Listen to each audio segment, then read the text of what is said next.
Hello, everybody. Welcome to the Exodus Travel Company. I am the owner and CEO of this travel agency. My name is Keontae, but most people who know me just call me by Key, and I'm fine with that. I've been dying to post my content for my trip to Japan for the past month and a half. Been dying to share my experience and my wisdom with that, and I finally get a chance to do it today.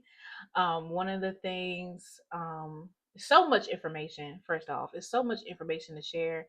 There's gonna be like 5 or 6 videos, so I'm gonna go ahead and warn you. So I'm gonna try to break things down into sections so it's you know exactly what I'm talking about.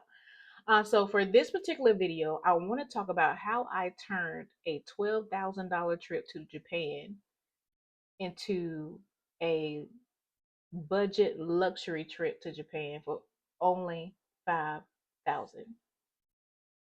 Let me say that again. I'm going to share how I turned a $12,000 trip to Japan into a $5,000 trip to Japan. I know it sounds crazy. I know it sounds like the math ain't mathing, but I'm gonna actually break it down to you so the math makes sense.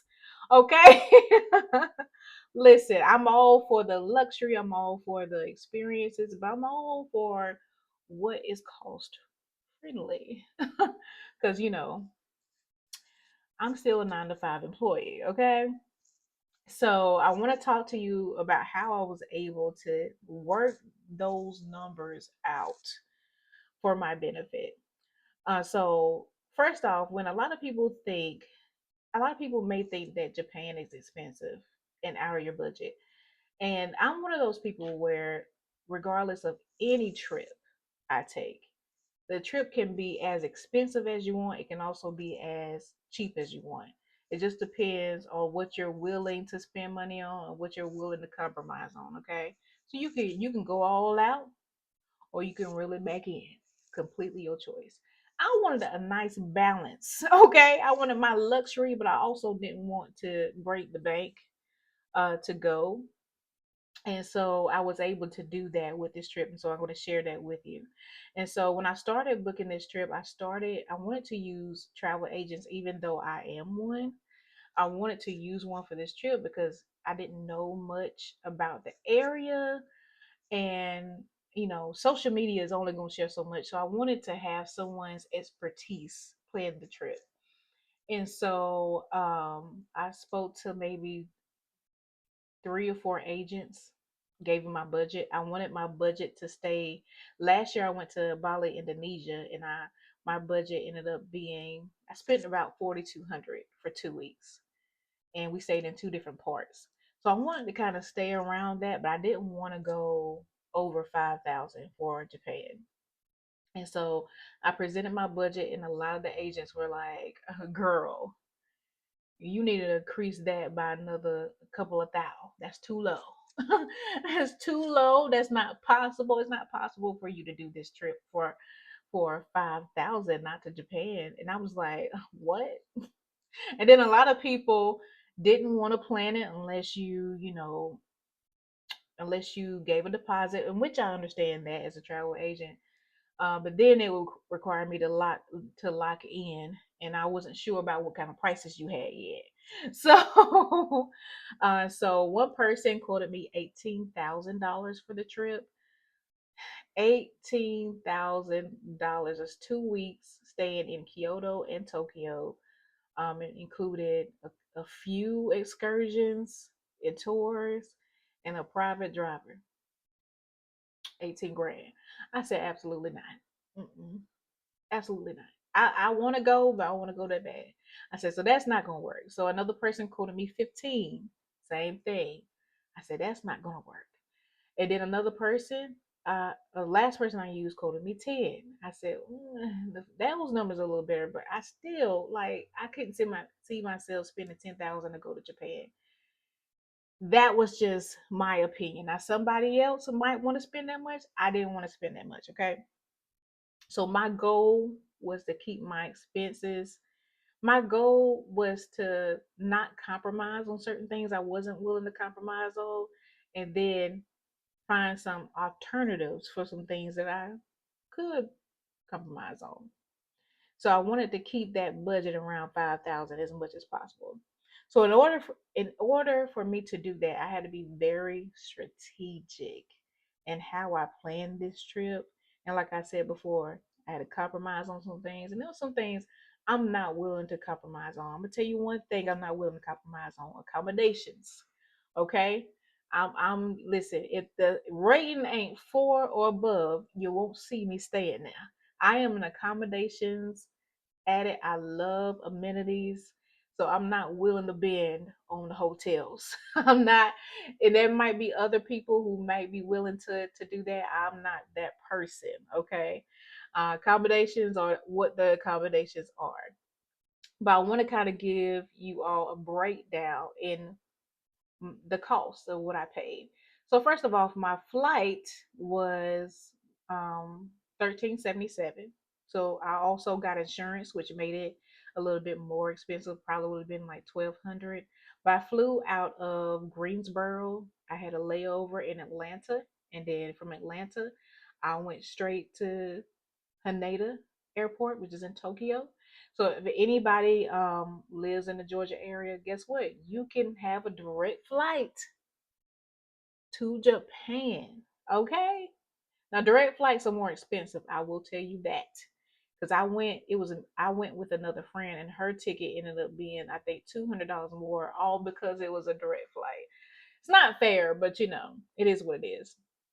My first accommodation I stayed at was the Thousand Kyoto. I love that hotel. It was a 5-star hotel, very nice.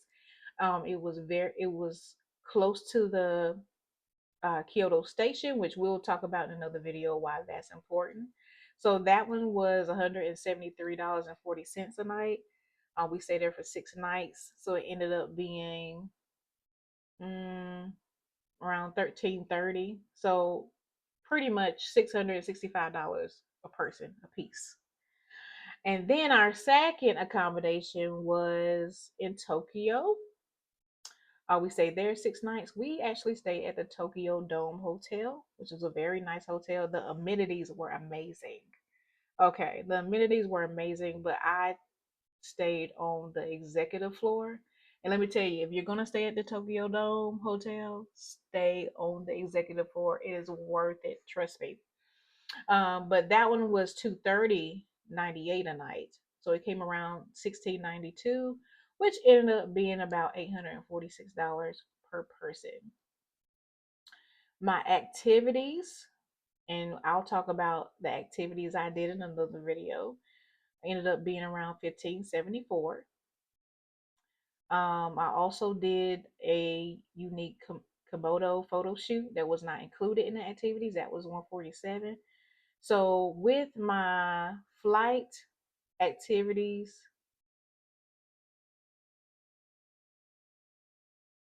and all that, I'm already at 4609 for my budget. So I'm like, oh, okay, cool. So by the time I got my foreign currency, which I converted 500 USD to yen, which ended up being 77,000, and I downloaded the Suka card. And I'll explain what that is in another video. I put $60 on that. That was about 10,000 yen on that card. So in total, my budget for everything, flight, hotel, activities, everything I did, food included, 5169. I was proud. I went a little bit over, but it ended up being $5,169. All right, so like I mentioned before, there were some things that I absolutely refuse to compromise on, which are accommodations. And there were also some activities that I really wanted to do that I was just like, I absolutely have to do this when I go there. Those activities included the Komodo photo shoot. I had to do that. I had to do the food tours, of course. You got to do the streetcar racing in Shibuya. That's an automatic. And you got to go to Mount Fuji. Like there's just certain things you have to do. What I did end up compromising on though was things that I kind of I can live without it if I don't do it. Like I like watching anime, but I wanted to do a tour, but I was like, you know, I can live without doing an anime tour. Okay. I wanted to some other things that were super touristy to do. They do have the world's largest Buddha statue. So if you care about those things, you can go, you can book the activity. But I was just like, I don't know how serious I am about seeing the world's largest Buddha statue. I don't but that's just me. I'm just like, and plus it's an 8 hour day, and I'm like, I'm not. I would rather spend that 8 hours and do something else that I really want to do. Something else I compromise on was hiring a private driver. I'm normally a passenger princess, okay? I don't do public transportation, but I was forced.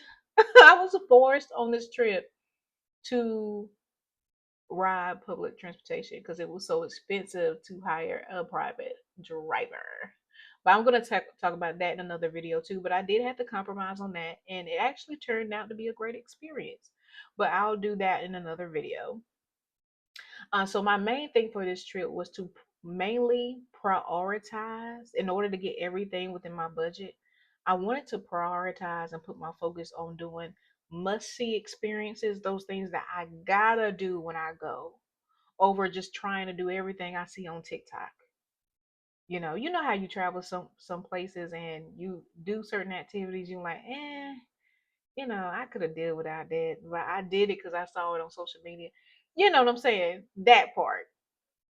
But if you prioritize doing the things that you really want to do, it will save you so much money. Because what I noticed with a lot of the agents, they were putting a lot of these activities on here that I didn't really like. I could have been okay without doing them, but it just made the budget so much larger. And I'm like, I don't, you know, I'm okay doing the things that I want to do. And I'll do another video on all the activities we did. I think off the top of my head, I want to say we did 10. I don't want to say we did 10 activities. Hmm. I take it back. It might have been 12 because some days we had two activities a day. It might have been around 12.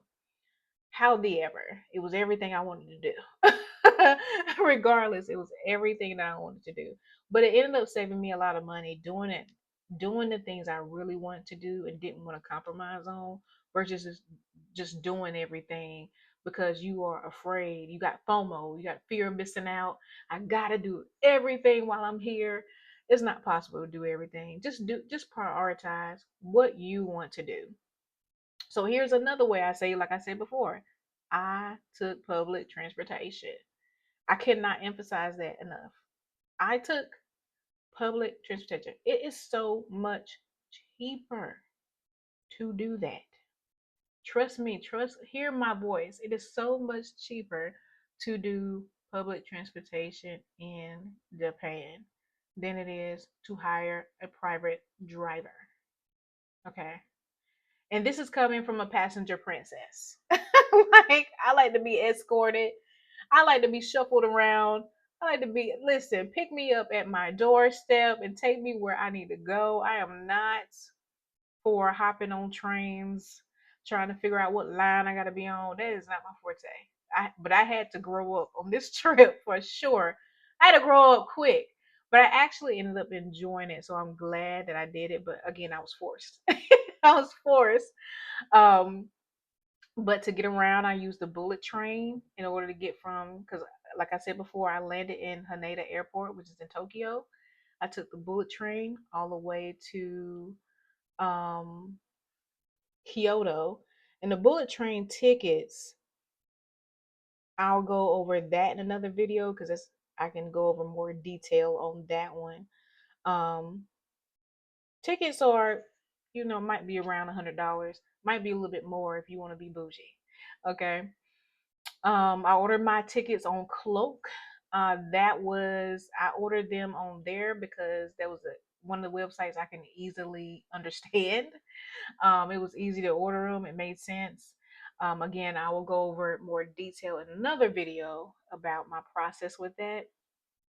But on the trip, I used trains, I used buses, I used subways. Like I was a real public transportation girly on this trip. I also use Google Maps to help navigate, but I'm gonna tell you right now, Google Maps don't work good in the train station.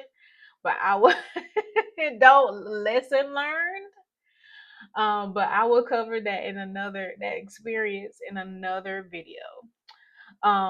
Another thing too, important thing, food. So the food in Tokyo is not very expensive, but again, it depends on where you go. I don't typically include food in my budgets because the expense is just so small. It's just not going to make much of a difference for me. But food was pretty cheap in Japan, and from the places I ate at was pretty cheap.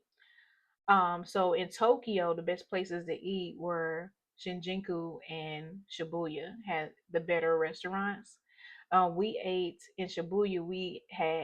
They had a Jamaican restaurant in Shibuya, and my God, Jamaican food in Japan. Okay, top tier. It was delicious. Kyoto, we kind of ate at different places here and there, but we mainly ate at the Kyoto station because it was right next door. So we just walked over and got something to eat there. But that's kind of how, we normally pay for our meals with yen. So it was kind of already in my budget anyway. Because I already took out the yen for, expenses and souvenirs and stuff like that. So this is just like a brief rundown on how I was able to make this trip into $5,000. I compromised on some things, and some things I wasn't willing to budge on, and that's okay. It's completely fine. So if you want to travel luxury without paying luxury prices, remember you got to have a plan and you got to have a strategy, not just money. You got to have a plan, you got to have a strategy, and you absolutely might need, if you're on the budget side of things, you may need to compromise. And you just got to figure out what you want to compromise on. Is it the hotels? Is it the tours? Do you want to do self guided stuff instead of booking tours? Completely up to you. It is your trip, and you make it the way that you want to make it. So comment Japan and I will tell you exactly how to plan your trip with your budget in mind. I see you guys on the next video. Bye.